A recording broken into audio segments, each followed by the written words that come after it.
బాగానే ఉన్నానా కెమెరా?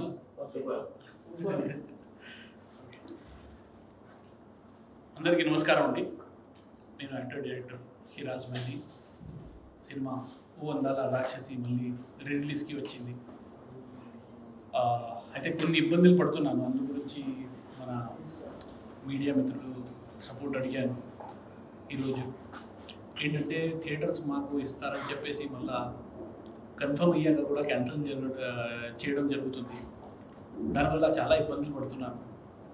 అయితే ఇంతకు ముందు కూడా నేను దీని గురించి చాలా చేశాను. మళ్ళీ రిలీజ్కి తీసుకురావడం ఒక సినిమాని చాలా కష్టంగా ఉంటుంది, అది కూడా ఈ పరిస్థితుల్లో. అయితే నేను ఒకటే కోరుకునేది, మనకి పాలిటిక్స్ జరగకుండా మన సినిమా ముందుకు వెళ్ళాలి, మంచి థియేటర్స్ పడాలి, మంచిగా మనకి రెస్పాన్స్ రావాలనేది నేను కోరుకుంటున్నాను. ఎందుకంటే సినిమా నేను తీసింది ఒక లెవెల్లో ఉంటుంది. సినిమా మీరందరూ కూడా చూసి ఉంటారు, మన మీడియా మిత్రులు, మీకు కూడా తెలుసు సినిమా ఎలా ఉంటుంది. అయితే ఇప్పుడు అంత మంచిగా తీసినాక కూడా ఇలా బాధపడడం అంటే చాలా కష్టంగా ఉంది నాకు. అందుకే మేము ముందుకు వచ్చాను. ఎలా అంటే ఇలా మాట్లాడాల్సింది నాకు అవసరమే లేదు, కానీ ఇప్పుడు మాట్లాడుతున్నానంటే ఇండస్ట్రీలో ఉన్న ఈ పాలిటిక్స్ వల్ల, ఈ కష్టాల వల్ల మేము పడుతున్నాము. అందుకే ఆ నొప్పితో, ఆ బాధతో నేను మాట్లాడాల్సి వస్తుంది. అందుకే నేను మాట్లాడుతున్నాను. అయితే ఈ విషయంలో, థియేటర్ విషయంలో మీరందరూ, మన ఎగ్జిబిటర్ కానీ డిస్ట్రిబ్యూటర్ కానీ అందరూ సపోర్ట్ చేస్తారని నేను కోరుకుంటున్నాను. ఎందుకంటే రకరకాలుగా ప్రాబ్లమ్స్ వస్తున్నాయి. కానీ పబ్లిసిటీ కాడ కానీ, యూఎఫ్ఓ క్యూబ్ దగ్గర కానీ, అంటే రేట్లు ఎన్ని వారాలు అయిపోయినా కూడా క్యూబ్ దగ్గర రేట్లు తగ్గట్లేదు. తగ్గినా కూడా అది తగ్గినట్టు లేదు. అయితే అలాంటి చాలా ఇబ్బందులు పడుతున్నాను ఇప్పుడు.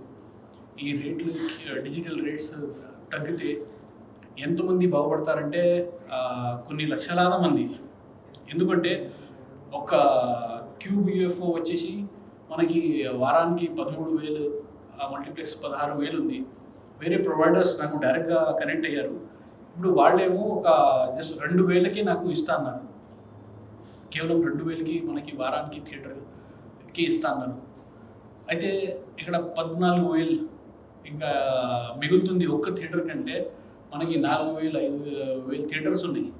అందులో మీరు ఆలోచించండి ఎంత మిగులుతుంది, మన ఇండస్ట్రీకి ఎంత మిగులుతుంది. అది మనకి వస్తుంది, మనకి పనికి వస్తుంది అది, ఆ డబ్బులు.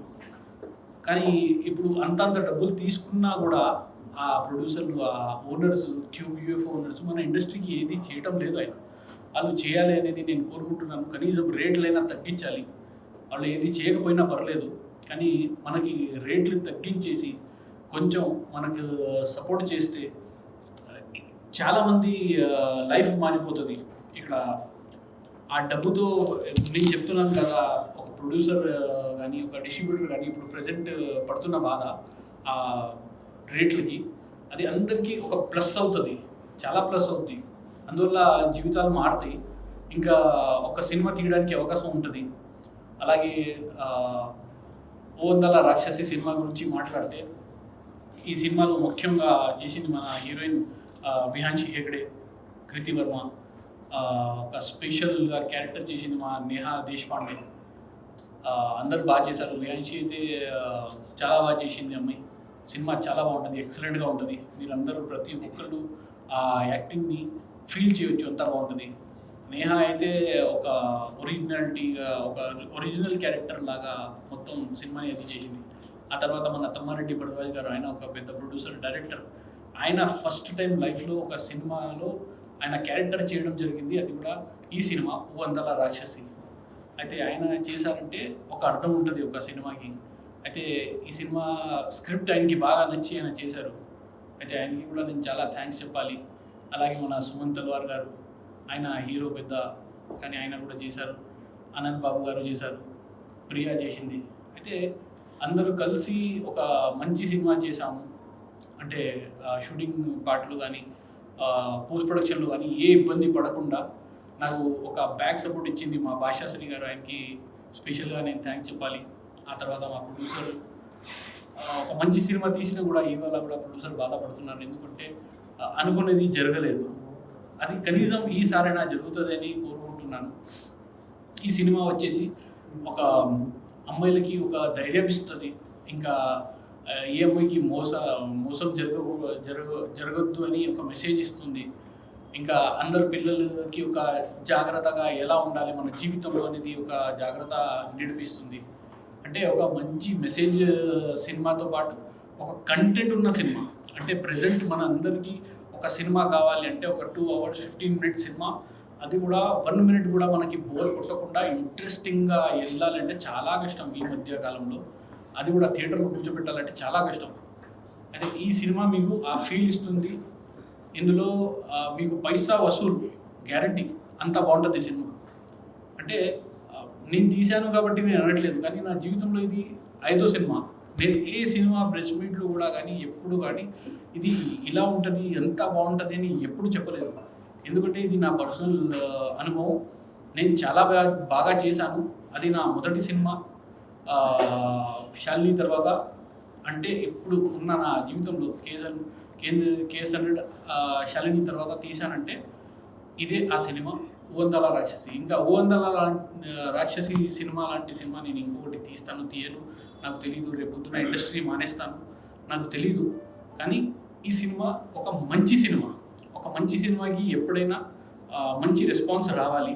మంచి రెస్పాన్స్ రావాలంటే మంచి థియేటర్స్ పడాలి, మంచి పబ్లిసిటీ అవ్వాలి. మన మీడియా మిత్రులతో కూడా నేను కోరుకుంటున్నాను, అంటే రిక్వెస్ట్ చేస్తున్నాను, మీరందరూ నాకు సపోర్ట్ చేయండి, ఈ సినిమాకి ముందుకు తీసుకెళ్ళండి. ఎందుకు ఇంత నేను ప్రత్యేకంగా ఎంత చేస్తున్నానంటే దానికి అర్థం ఉంది. ఒక డైరెక్టర్ ఆయన చెప్పు తీసుకుని ఒక్కసారి కొట్టంగానే ఈ మన తెలుగు ఛాంబర్ నుంచి కాల్ వెళ్ళింది, వెంటనే ఆయనకి సపోర్ట్ ఇచ్చారు, వెంటనే ఆయనకి థియేటర్స్ పెంచేశారు. కానీ నేను అలా చేయలేను. నేను చెప్పు తీసుకొని నన్ను కొట్టుకోవడం అలాంటి కాంట్రవర్సీలు వద్దు నాకు. నేను ఉన్నది నా బాధ నేను చెప్పుకుంటున్నాను. నేను ఎవరివిగా నేను కాంట్రవర్సీ చేయట్లేదు. ఎవరిది నా పేరు తీసుకొని కానీ ఎవరికైనా నేను ఏది అనట్లేదు. ఇది ఒక నొప్పి. అంటే ఇంత బాగా చేసిన తర్వాత కూడా ముందుకి రాలేకపోతున్నాను. ఎందుకు? నా తప్పు ఏముంది? అంటే సినిమా అనేది జీవితం అనుకుంటున్నానా, అది తప్ప? లేకపోతే ఇక్కడ ఉండడం, ఈ ఇండస్ట్రీలో ఉండడం నా తప్ప? ఏం తప్పు చేస్తున్నానా, ఏం చేస్తున్నా? అంటే నా ప్రాబ్లం ఎక్కడ వస్తుంది అనేది తెలియట్లేదు. అలాగే నాలాగా చాలామంది సఫర్ అవుతున్నారు ఈ మధ్యకాలం. అంటే వాళ్ళు కూడా సఫర్ అవ్వకూడదు, అందరినీ సపోర్ట్ చేయాలి మన ఇండస్ట్రీ అనేది నేను కోరుకుంటున్నాను. ఇంకా కొత్త వాళ్ళు బయట నుంచి ఢిల్లీ, ముంబై, నార్త్ నుంచి ఎక్కడెక్కడి నుంచి వచ్చి మన ఇండస్ట్రీలో చేస్తారు. ఎంతమందిని మనం వాళ్ళని వామ్ వెల్కమ్ చేస్తాం. కానీ వాళ్ళ లైఫ్ కూడా అంటే ఒకటి చేశాక ఆగొద్దు. అంటే వాళ్ళకి కూడా ఇంకా 10 మూవీస్ రావాలి, వాళ్ళు కూడా వాళ్ళ జీవితంలో ఎదగాలి, వాళ్ళు కూడా బాగుండాలంటే మనకి సపోర్ట్ అవసరం. మన ప్రతి చిన్న బడ్జెట్ సినిమాకి అందరూ సపోర్ట్ చేయాలి అనేది నేను కోరుకుంటున్నాను. ప్రతి ఒక్క ఎగ్జిబిటర్ని కాపాడాలి. ఎందుకంటే ఇవాళ ఈ కాలంలో ప్రజెంట్ ఒక డిస్ట్రిబ్యూటర్ విజయవాడ, గుంటూరు, నెల్లూరు, వైజాగ్ ఎక్కడెక్కడైతే ఉన్నారో అందరూ చాలా ఇబ్బందులు పడుతున్నారు. ఎందుకంటే ఈ QBF రేట్ల వల్ల వాళ్ళకి కూడా మన ఛాంబర్ నుంచి కానీ మన ప్రభుత్వం నుంచి కానీ వాళ్ళకి కూడా ఒక సపోర్ట్ ఉండాలి. ఎందుకంటే వాళ్ళు లైఫ్ అంతా ఇందులోనే గడిపేశారు మన డిస్ట్రిబ్యూటర్స్. అంటే దగ్గర మీరు ఇప్పుడు చూస్తే 30 years, 35 years, 40 years నుంచి పనిచేస్తున్నారు. అదే కనుక గవర్నమెంట్లో పనిచేస్తే కనీసం వాళ్ళకి పెన్షన్ అయినా ఉంటుంది. వీళ్ళకి అయితే రేపు ఇవాళ సినిమా ఉంటేనే వాళ్ళకి తినడానికి ఉంటుంది, వాళ్ళకి ఖర్చు చేయడానికి ఉంటుంది. రేపు పొద్దున ఏది రూపాయి కూడా ఉండదు. వాళ్ళ గురించి ఎవ్వరు పట్టించుకోరు, ఎవరికి అవసరం కూడా లేదు. అంటే ఒక సినిమా ముందుకి రావాలి, థియేటర్లోకి రావాలి అంటే ఎన్ని కష్టాలు ఉంటాయి, ఎన్ని ఇబ్బందులు ఉంటాయి దాని వెనకాల ఎవరికి తెలీదు. సినిమా డైరెక్టర్ తీసేస్తారు అయిపోతుంది అనుకుంటారు, కానీ ఆ తర్వాత డిస్ట్రిబ్యూటర్ ప్రొడ్యూసర్ వాళ్ళు కలిసి ఒక థియేటర్కి తీసుకువెళ్ళాలంటే సినిమా ఎంత కష్టం. పబ్లిసిటీ అంటే పోస్టర్స్ ప్రింట్ చేయాలి, ప్రింట్ చేసి ప్రతి ఊరు జిల్లాకి పోస్టర్స్ పంపించాలి. అక్కడి నుంచి ఆ పోస్టర్స్ని వాళ్ళు ఫాలోఅప్ చేసి ఎగ్జిబిటర్స్ చూస్తారు, గల్లీ తిరుగుతారు. ఎండలో మనం ఒక 5 నిమిషం కూడా ఉండలేము. అలాంటి ఎండలో రోజంతా పొద్దున్న వెళ్తే తెల్లారి వెళ్తే సాయంత్రం కల్లా వస్తారు వాళ్ళు, మొత్తం అంతా చూస్తారు. గల్లీ తిరిగి పోస్టర్ పడిందా లేదా, పేపర్ యాడ్ పడిందా లేదా, ఆ క్యూబ్లో వాళ్ళు లైసెన్స్ అంటే ఎంత కష్టపడ్డాక. ఒక నిమిషం, అంటే ఒకళ్ళిద్దరి వల్ల ఇండస్ట్రీ మొత్తాన్ని ఫ్లేమ్ చేయడం ఎంతవరకు కరెక్ట్? క్వశ్చన్ అడుగుతున్నారా మీరు? ఒక్కళ్ళిద్దరి వల్ల కాదు, ఇది ఒక అంటే చెప్పచ్చా అందరు రికార్డింగ్లో ఉన్నా. అయితే అందరూ ఇప్పుడు ఏమనుకుంటున్నారంటే ఒక్కళ్ళు ఇద్దరు వల్ల ఈ ఇండస్ట్రీ ఇలా అయిపోయింది, ఒక్కళ్ళు ఇద్దరు వల్ల ఇలా జరుగుతుంది అని. కానీ ఇందులో ఒక్కళ్ళు ఇద్దరు కాదు, ఫస్ట్ 4 పిల్లర్స్ ఉన్నారు మన ఇండస్ట్రీకి. ఆ 4 పిల్లర్స్ తర్వాత ఒక గ్యాంగ్ లాగా తయారైపోయింది. కొత్త వాళ్ళకి కానీ ఎగ్జిబిటర్స్కి కానీ డిస్ట్రిబ్యూటర్స్కి కానీ ఇలాంటి ఇబ్బంది వాళ్ళు పడుతున్నారంటే ప్రతి ఒక్కరు మన చిన్న బడ్జెట్లో తీస్తున్న వాళ్ళు కానీ మన మీడియా మిత్రులు కానీ అందరూ ఇబ్బంది పడుతున్నారంటే దానివల్లే. ఇప్పుడు ఒక సినిమా ఎలా అయితే తీస్తారో, ఎంత అయితే కష్టమో సేమ్ యాజ్ ఇట్ ఈజ్గా అంటే ఆ సినిమా తీయడానికి ఎంత ఇబ్బందిగా ఉంటుంది, ఎంత కష్టంగా ఉంటుంది, రిలీజింగ్కి కూడా ఎంత కష్టంగా ఉంటుంది. పోస్టర్స్ కానీ ట్యూబ్లు కానీ యూఎఫ్ఓలు కానీ ప్రతి ఒక్కరు ఎలా పనిచేస్తారో అలాగే మీడియా మిత్రులు కూడా పనిచేస్తారు. వాళ్ళు కూడా ఇప్పుడు నా మీడియా మిత్రులు అంటే నేను వచ్చి 14 సంవత్సరాలు అయింది. అప్పుడు దానికన్నా ముందు 20 సంవత్సరం నుంచి పనిచేస్తున్న వాళ్ళు ఇప్పుడు వరకు నాకు కాంటాక్ట్లో ఉన్నారు, నాతో మాట్లాడతారు. అయితే వాళ్ళకి కూడా రేపు పొద్దున ఇప్పుడు ఇక్కడ నుంచి రిటైర్ అయ్యాక వాళ్ళకి ఏది లేదు అంటే ఒక యూనియన్ ఫామ్ అవ్వాలి. ఒక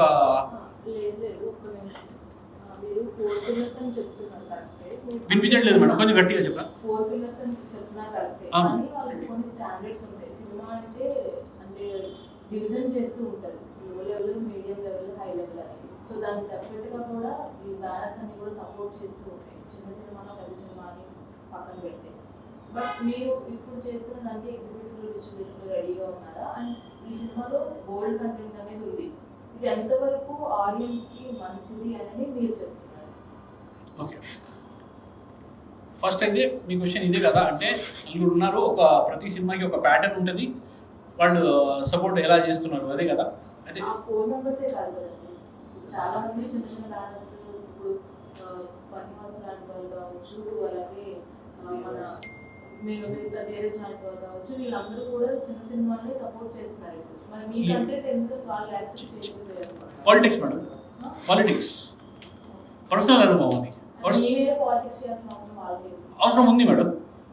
మీరు ఎందుకు పైకి వస్తారు? మీరు ఎందుకు పైకి వస్తారు?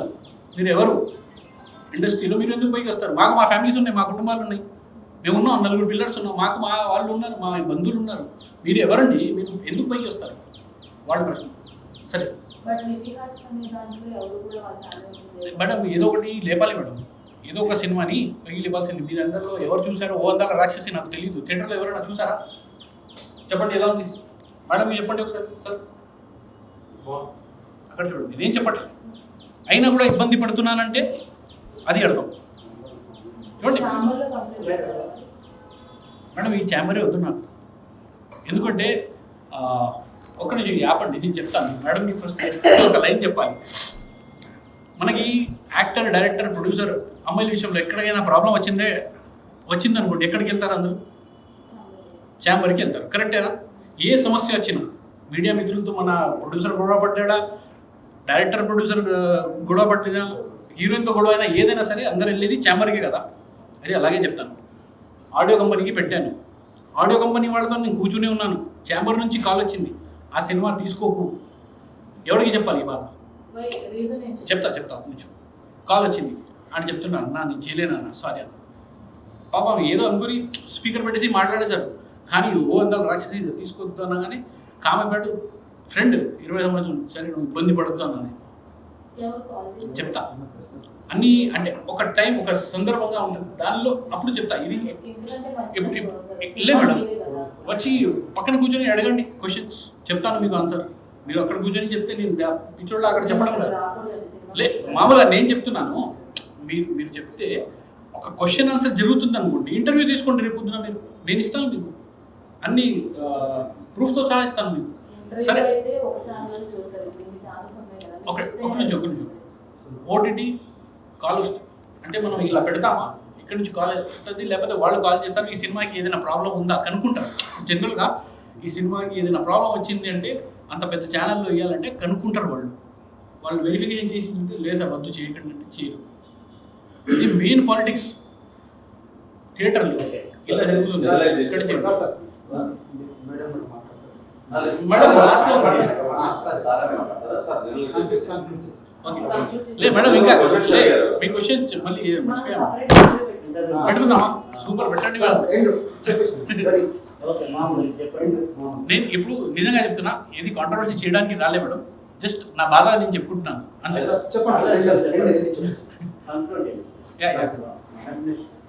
అదే సార్, అయితే మన మీడియా మిత్రులైనా మన ఎగ్జిక్యూటర్స్ అయినా డిస్ట్రిబ్యూటర్స్ అయినా అందరికీ అంటే ఎన్ని సంవత్సరాలుగా పనిచేసినప్పుడు వాళ్ళకి ఒక గుర్తింపు ఉండాలి. రేపు పొద్దున వాళ్ళు చెప్పుకుంటారు మేము ఈ హీరోతో కలిసాం, ఆ హీరోతో కలిసాం, సెల్ఫీ తీసామని చూపించుకుంటారు. కానీ అది లైఫ్ కాదు సార్. రేపు పొద్దున వాళ్ళకి కూడా ఏదో ఒకటి ఉండాలంటే ఇక్కడ ఇండస్ట్రీ నిలబడాలి. ఇండస్ట్రీ గురించి ఎవరికి క్లియారిటీలో తెలియదు. నేను నిజంగా చెప్తున్నాను. ఇప్పుడు క్యూబ్ యూఎఫ్ఓ గురించి నేను మాట్లాడితే అందరికీ అంటే ఎక్కలేదు. అది నేను వారానికి ఇంత ఉంటుంది. ఇప్పుడు ఉన్న థియేటర్లో రెంటల్ బేస్ మీద నడుస్తుంది. సిస్టమ్ క్యూబ్ సిస్టమ్ ని ఏ థియేటర్ వల్ల కొనలేదు. ఆ రెంటల్ సిస్టమ్ అనేది క్యూబ్ స్టార్ట్ చేసినప్పుడు ఒక 2 years లో రెంటల్ అయిపోతుంది, తర్వాత ఫ్రీ అయిపోతుంది అనేసి క్యూబ్ ఓనర్స్ థియేటర్ ఓనర్స్ ని చెప్పి కన్విన్స్ చేశారు. తర్వాత కానీ ఈ థియేటర్ ఓనర్ వెళ్ళి క్యూబ్ వాళ్ళని కానీ అడగటం జరగట్లేదు. ఇప్పుడు అప్పుడున్న క్యూబ్ సిస్టమ్ కొన్ని కోట్లలో ఉంటే ఇప్పుడు వేలల్లో వచ్చేసింది ఆ సిస్టమ్ని. కానీ ఇప్పుడు ఈ థియేటర్స్ బోనస్ ఎవరు వెళ్ళి ఆ క్యూబ్ వాళ్ళని అడగట్లేదు. అందులో పెద్దతనం మీ సినిమాలో తమ్మరెడ్డి భరద్వాజయ్య గారు ఉన్నారు. ఇప్పుడు ఈ క్యూబ్ పాయింట్ మీద ఆయనతో మీరేమన్నా డిస్కస్ చేశారా? అప్పుడు అలా జరిగింది, ఇప్పుడు వరకు క్యూబ్ని ఎందుకు ప్రశ్నించట్లేదు అనేసి మీరు తమ్మారెడ్డి భరద్వాజని అడగొచ్చు కదా. అడిగాను, ఏమన్నారు? మాట్లాడారు. మనం ఎంత చేసినా వాళ్ళు ఏది రియాక్ట్ అవ్వట్లేదు అని అన్నారు. సరే, క్యూబ్ గురించి మీకు ఒకటి చెప్తాను. మీరు మంచిగా చెప్పారు. సరే, మీరు క్యూబ్ సిస్టమ్ గురించి బాగా చెప్పారు. ఇప్పుడు చెప్తాను దాని గురించి కూడా. ఛాంబర్ ముందు నేను ధర్నా చేశాను సార్, మర్చిపోయారు మీరు. ప్రొటెస్ట్కి ఎవరెవరు వచ్చారో నాకు తెలియదు. వచ్చి ఉంటారు, ఎవరైనా వచ్చి ఉంటారు. ఎందుకంటే నేను చెప్తున్నా. అయితే సార్ ఒకటే చెప్తా సార్, క్యూబ్ యూఎఫ్ అనేది ఒక మాఫియా. అది ఇప్పుడు నుంచి కాదు, స్టార్టింగ్లో మా ఒక మీడియా మిత్రులు చెప్పినట్టు 2 సంవత్సరంకి రెంటల్గా అని చెప్పేసి మొత్తం ఇప్పుడు వరకు వాళ్ళే రూల్ చేస్తున్నారు. ఎవరు అడగడం లేదు అంటే ఎవరికి ధైర్యం లేదు సార్.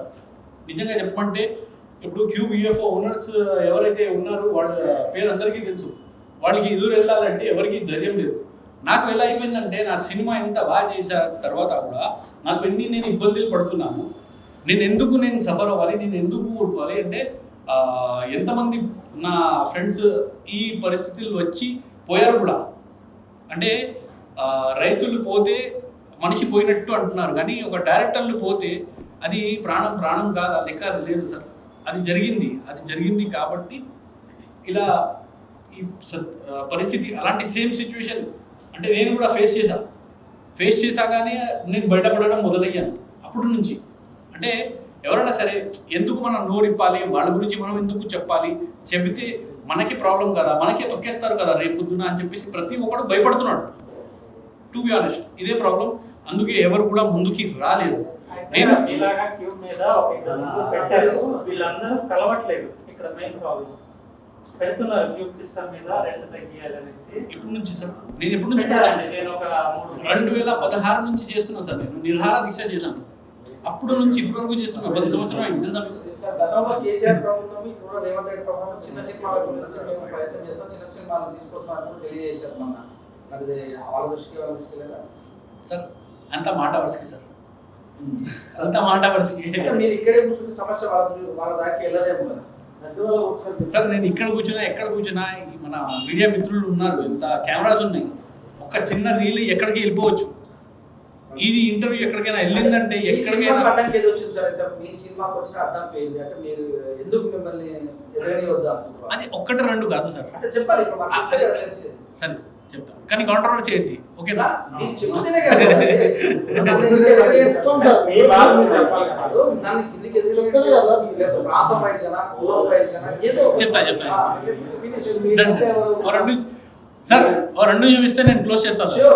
ఓకేనా సార్? ఇప్పుడు సమస్య ఏంటంటే మన సినిమా గురించి కొంచెం మాట్లాడితే త్వరగా అయిపోతుంది మనది. అయితే ఈ సినిమా ఫస్ట్ నేను కంప్లీట్ చేశాను. సినిమా రిలీజింగ్కి వెళ్తుంటే సెన్సర్కి వెళ్ళాల్సి, ఫస్ట్ సెన్సర్కి వెళ్తే ఈ ఒక 4 లాంగ్వేజ్లో నేను తీశాను, తమిళ్, కన్నడ, మలయాళం, తెలుగు. అయితే కన్నడ, తెలుగు నేను సెన్సర్ పెడితే అప్పుడు ఏడీసీసీ వచ్చింది కొత్తగా. అయితే ఒక్కొక్క లాంగ్వేజ్కి నాకు 3 లక్షలు ఏడీసీసీకి అయింది. సెన్సర్ డబ్బులు పక్కనే, సెన్సర్ది 1 లక్ష వరకు ఉంటుంది, అది సైడ్లో పెట్టండి. అది ఇప్పుడు తగ్గినాయి. ఇప్పుడు వేరే చిన్న చిన్న ఛానల్స్ని వాళ్ళు తీసుకొని ఇప్పుడు 50,000 ఏదో 60,000 చేశారు క్యూబ్ వాళ్ళు. కానీ క్యూబ్లో ఏడీసీసీ ఏంటంటే ఫస్ట్ అది చెప్తాను. ఏడీసీసీ అంటే ఎవరైతే గుడ్డి వాళ్ళు ఉంటారో, పాపం ఎవరికైతే కనపడదు కదా, వాళ్ళ కోసం ఒక రూల్ సుప్రీంకోర్టు నుంచి వచ్చింది. ఆ ఆర్డర్ ఏంటంటే వాళ్ళకి మాత్రం మనం ఒక సినిమా స్టార్ట్ అయితే హీరో కారులో వచ్చాడు, దిగాడు, వెళ్ళాడు, మాట్లాడినప్పుడు కామ్ అయిపోతుంది. అంటే ఎన్ని డబ్బింగ్ చెప్పాలి, అది డబ్బింగ్. ఏడీసీసీ ఒక డబ్బింగ్, ఒక సీసీ అంటే అక్కడ టైటిల్స్ వస్తాయి. వాళ్ళు సెన్సర్ వాళ్ళని చూస్తారు పాపం. ఆ ఏడీసీసీ మన ఎవరికి ఎక్కువ సమయం తీసుకొచ్చారు వాళ్ళైతే దీని గురించి తెలియదు. ఆ రూల్ ప్రకారం ప్రతి థియేటర్లో అలా ఉన్న వాళ్ళకి ఇప్పుడు ఏ థియేటర్కి వెళ్ళినా వాళ్ళకి హెడ్ ఫోన్స్ ఇవ్వాలి. ఇప్పుడు ఏడీసీసీ ఇప్పుడు ప్రతి సినిమాకి పెట్టారు. అయితే అలా జరిగినప్పుడు ఫస్ట్ వాళ్ళకి హెడ్ ఫోన్స్ ఇచ్చి వాళ్ళు మాట్లాడాలి అక్కడ. అయితే వాళ్ళు వినాలి సినిమా. అయితే ఇది ఏడీసీసీ. ఫస్ట్ ఏడీసీసీ కొంచెం క్లియర్గా అర్థమయ్యేలా చెప్పాను. ఆ తర్వాత నాకు దగ్గర 7-8 లక్షలు ఓన్లీ సెన్సర్కి అయింది. అయితే ఈ పరిస్థితుల్లో ఒక్క లాంగ్వేజ్లో తీయడమే కష్టం. 4 లాంగ్వేజ్లో తీసా అంటే సినిమా బాగుంది కాబట్టి సరే ఏదో లాంగ్వేజ్లో వెళ్తుంది. ఒక చిన్న ప్రొడ్యూసర్ పైకి ఎదగాలంటే ఒక 3-4 లాంగ్వేజ్లో వెళ్తే ఇంకా బాగా మార్కెట్ వస్తుందని చెప్పేసి. కానీ ఇప్పుడు 1 లక్షలో మన ఇది సెన్సర్ అయిపోయేది ఇప్పుడు 7-8 లక్షలు అవుతుంది. అది కూడా 2 లాంగ్వేజ్కి 2 లక్షలు అయ్యేది ఇప్పుడు 8 లక్షలు అవుతుందంటే ఏ ప్రొడ్యూసర్ ముందుకు వెళ్తాడు? ఎవడు చేయడు. సినిమాలు వేరే లాంగ్వేజ్లో చిన్న బడ్జెట్లో ఉన్న వాళ్ళు తీయడం మానేయాలి. ఇంకా చేయలేరు వాళ్ళు. అంతంత డబ్బులు ఎవరు ఖర్చు పెట్టలేడు. అందుకే ఏడీసీసీ వాళ్ళ కోసం రూల్ స్పెసిఫిక్గా నేను చెప్పుకోవచ్చు. అయితే ఫస్ట్ ఇబ్బంది ఇక్కడ పడ్డాను. ఆ తర్వాత సినిమా ఆడియో కంపెనీకి ఇచ్చాము. ఆడియో కంపెనీ వాళ్ళు ఎవరు తీసుకోలేదు. టిప్స్ కానీ, మన టీ సిరీస్ కానీ, మన సోనీ కానీ, ఆదిత్య కానీ ఎవరు తీసుకోలేదు. అప్పుడు ఏదో ఒక ఛానల్కి ఇచ్చుకోవాలి కదా, ఇచ్చాము. అక్కడి నుంచి అయితే మనకి రూపాయి కూడా రాదు. అదే సేమ్ సింగర్స్కి నేను వేరే ఛానల్, మన ఈ ఛానల్స్ వాళ్ళు తీసుకుని ఉంటే వేరే స్టార్ హీరో ఎవరైనా చేశారు అందులో అంటే కనీసం 75 లక్షల నుంచి 1 crore వరకు మినిమం వాళ్ళకి ఆడియో రైట్స్ వస్తుంది మినిమం. ఆ సేమ్ సింగర్స్కి తేడా లేదు. అయితే ఇది ఫస్ట్ పాలిటిక్స్. సెకండ్ థియేటర్స్కి వెళ్ళినప్పుడు థియేటర్స్ ఇస్తా అని చెప్పేసి మెయిన్ థియేటర్స్ ఉంటాయి, మెయిన్ సెంటర్స్. అది అక్కడ మనకి ఎగ్జిబ్యూటర్లు ఉంటారు, వాళ్ళకి కాల్ వచ్చేస్తుంది, వాళ్ళతో పాలిటిక్స్ జరుగుతుంది. చిన్నగా డమ్మిగా ఏదైనా చేయండి అంటే ఒక ఊర్లో ఒకటే షో, అది కూడా మార్నింగ్ 10:30కి 9:30కి వేస్తారు. ఆ టైంలో జనాలు వెళ్ళకపోతే ఆ షో కూడా తీసేస్తారు. ఇది పాలిటిక్స్ కదా సార్? ఒక్కొక్క ఊర్లో కనీసం 20 థియేటర్స్ ఉన్న ఊర్లో కనీసం ఒక 5 థియేటర్స్ అయినా ఇవ్వండి, 2 షోలు ఇవ్వండి, ఒక్కొక్క షో అయినా ఇవ్వండి, కనీసం ఒక 4-5 థియేటర్స్ ఇవ్వండి అంత చిన్న ఊర్లో. అప్పుడు సినిమా నలుగురిలోకి వెళ్తుంది. కానీ ఇప్పుడు హైదరాబాద్లో కూడా పరిస్థితి ఇలా ఉందంటే మీకు మార్నింగ్ షో కూడా ఇచ్చారు 10 o'clock అంటే మెయిన్ సెంటర్ ఇక్కడ హైదరాబాద్ పంజగుట్ట సెంటర్లో ఇస్తాడు. మిగతా టైమింగ్స్ అక్కడే మధ్యాహ్నం ఉన్న టైం ఊరి చివర, ఈ ఊరి చివర, ఆ ఊరి చివర, బోడుప్పలు, పటాన్ చెరువు అలాంటివి వైపిస్తే సినిమాని డమ్మి చేయడం అంటారు. అది మీ సినిమా ఎంత బాగుపోయినా సినిమా జనాల్లోకి వెళ్ళాలంటే ఫస్ట్ థియేటర్స్ పడాలి. అయితే ఈ ఐనాక్స్ పీవీఆర్స్ వాళ్ళు థియేటర్ అస్సలు ఇవ్వడు, ఎవరు మాట వినరు వాళ్ళు. మీరు ఎంత అయినా ఏదైనా చేసుకోండి, వాడికి ఎవరిది భయమే లేదు. అంటే మన ఒక మిత్రులు అడిగారు, అంటే పాత ప్రభుత్వం కానీ ఈ ప్రభుత్వంలో కానీ చిన్న సినిమాలకి ప్రభుత్వంతో ఏదైనా ఉందంటే ఇప్పుడు ఒక్కటే మాటలో చెప్పాలంటే ఏది లేదు, వాళ్ళతో వీళ్ళకి సంబంధమే లేదు. వాళ్ళు అస్సలు పట్టించుకోరు. మాట వరుసకి చెప్తారు చిన్న బడ్జెట్ సినిమాల్ని మేము సపోర్ట్ చేస్తాం అది ఇది అని ఎవరైనా ఏదైనా మాట్లాడతారు, కానీ ఎవరు నిజంగా ఎవరు సపోర్ట్ చేయరు. అది ఒక పెద్ద సమస్య మన ఇండస్ట్రీకి. అయితే ఇప్పుడు ఎన్ని సమస్యలు పోవాలంటే ఒక మంచి సినిమా ఉన్నప్పుడు ఆ సినిమాకి ఇప్పుడు ఈ థియేటర్స్ ఇవ్వాలి. ఆ థియేటర్లో పడ్డాక ఏదైనా టాక్ వచ్చింది మీరు కనుక్కోండి. ఓటీటీ ఛానల్స్ వాళ్ళు ఈ క్రైటీరియా ఆ క్రైటీరియా అని చెప్పి రిజెక్ట్ చేయకుండా ఆ సినిమా గురించి కనుక్కొని మీరు తీసుకోండి. శాటిలైట్ వాళ్ళు శాటిలైట్ తీసుకోండి, శాటిలైట్ చేయరు. పాత ఒక స్టార్ హీరో సినిమా మీరు 1000 సార్లు చూసి ఉంటారు. ఆ సినిమా అసలు మళ్ళీ వస్తుందంటే అది మనం ఛానల్ని చేంజ్ చేసేస్తాం. మన ఇష్టమైన హీరో అయినా అవనివ్వండి, కానీ ఛానల్ని చేంజ్ చేసేస్తాం. కానీ వీళ్ళు ఒక చిన్న బడ్జెట్ సినిమాని శాటిలైట్ చేయరు. కనీసం అవకాశం ఇస్తే ఏదో ఒక చిన్న ఊర్లో అయినా చూస్తారు కదా, జనం చూస్తారు.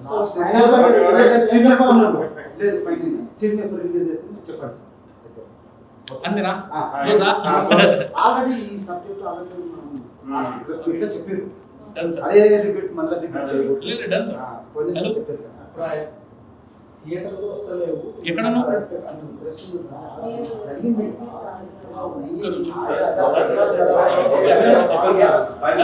సినిమా ఫైనల్ సినిమా రివ్యూ నుంచి చెప్పండి.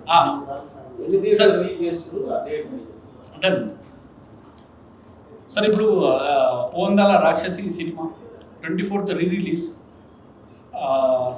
సినిమా చాలా బాగుంటుంది, నేను చెప్పాను, చాలాసార్లు చెప్పాను కూడా. అయితే ఈ సినిమా మనది థియేటర్స్లో వస్తుంది. మీరందరూ ప్రతి ఒక్కరు వెళ్ళి థియేటర్స్లో చూడాలి అనేది నేను కోరుకుంటున్నాను.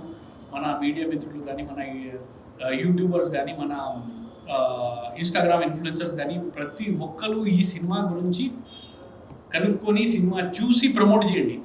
అంటే జస్ట్ నేను చెప్తున్నానని కాదు, మీరు సినిమా చూసి, అంటే ఒక సినిమాకి మీరు అవకాశం ఇస్తే, ఒక మంచి సినిమాకి ఒక సినిమా బ్రతికిందంటే ఇండస్ట్రీ బ్రతికినట్టే. అది ఈ సినిమాని బ్రతికించండి, అదే నేను కోరుకుంటున్నాను. ప్రతి ఒక్కరూ థియేటర్కి వెళ్ళి సినిమా చూస్తారని నేను కోరుకుంటున్నాను.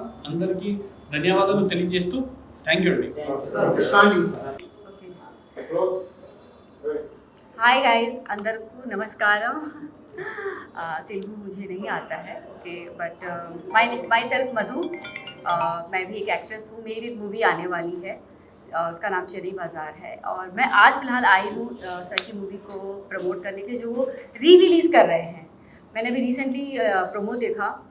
यूथ की मूवी है, बहुत अच्छी मूवी है. और मैं सबसे रिक्वेस्ट करूँगी कि जाओ थिएटर 24th को, राइट, 24th को जाइए और मूवी देखिए. और माइंड ब्लोइंग मूवी है. आई एम डैम श्योर आप सबको बहुत अच्छी लगेगी. बस ये बोलना है. Thank you so much.